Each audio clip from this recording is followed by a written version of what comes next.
Hi, and welcome to Storytime with Saturena. Are you ready for our second day of 28 Days of Black History Facts?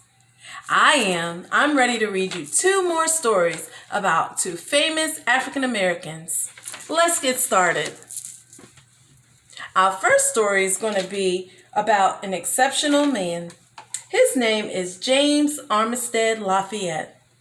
He was born in 1748 and he died in 1830.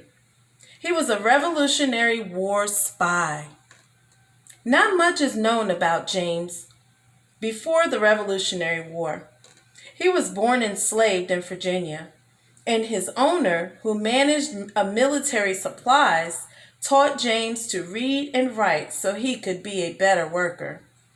During the war against the British, James heard that any slave who fought for the Americans' Continental Army would be freed if the Americans won the war.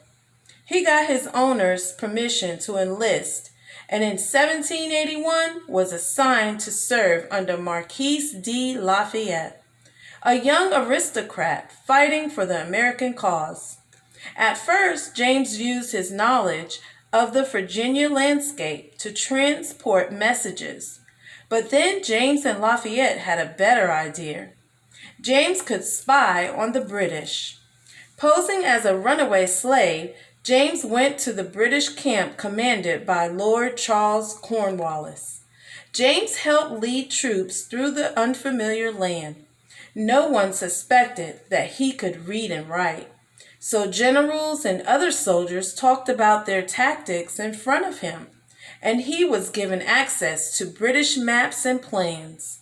Secretly, he memorized details and reported back to Lafayette. James became so trusted by the British that he was asked to spy on the Americans. He agreed, but gave the British only false information. Equipped with James's accurate information about British troop size, strategies, and morale, the Continental Army defeated the British at Yorktown, effectively ending the war. Imagine Cornwallis's surprise when he entered Lafayette's headquarters to surrender and saw James there.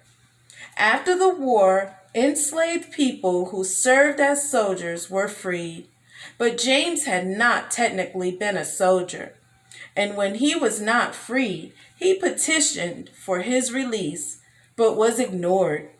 It wasn't until Lafayette wrote a letter commending James's services that his petition was granted, and he was freed in 1787. James took the name Lafayette to honor his commander and friend. He lived the rest of his life as a farmer and family man, secretly one of America's greatest heroes. This is James Armistead Lafayette. Wasn't that a great story about James Armistead Lafayette? I have another story for you. This one is from our Bold Women in Black History book. And this one is about SoJourner Truth. She was born in 1797 and she died in 1883. She was an abolitionist and a women's rights advocate. SoJourner was born a slave in upstate New York under the name Isabella Baumfree. Under the state's Gradual Emancipation Act, she was due her freedom in 1827. When she realized her slave owner was planning to keep her enslaved, SoJourner ran away with her infant daughter in tow. But this came at a huge cost. She had to leave behind her 5-year-old son. The slave owner sold SoJourner's son to a plantation 1,000 miles away in Alabama. Meanwhile, SoJourner remained in hiding in New York until her freedom was official. When the coast was clear, SoJourner filed a court case saying her son had been sold illegally. She was one of the first Black women to file a court case in America. And even though it seemed nearly impossible, she won. she got her son back.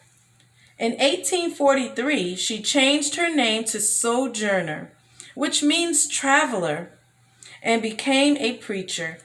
She traveled the country, sharing her messages for women's rights and the abolition of slavery everywhere. Although Sojourner could neither read nor write, her voice carried far. In December 1851, she gave a speech that she made up on the spot. In the racism and sexism and had often been left out of the fight of equality. The speech is known by its most famous refrain, "Ain't I a woman?" She went on to encourage African Americans to fight on behalf of the Union in the Civil War, for the former slaves to be given places to live, and for desegregation of streetcars. She was an agitator and a fierce activist for equality. SoJourner Truth. Did you enjoy those two short stories about famous African Americans? I hope you did. And I'll see you tomorrow for day 3 with 2 more stories of our series of 28 days of Black History Facts. See you then, friends.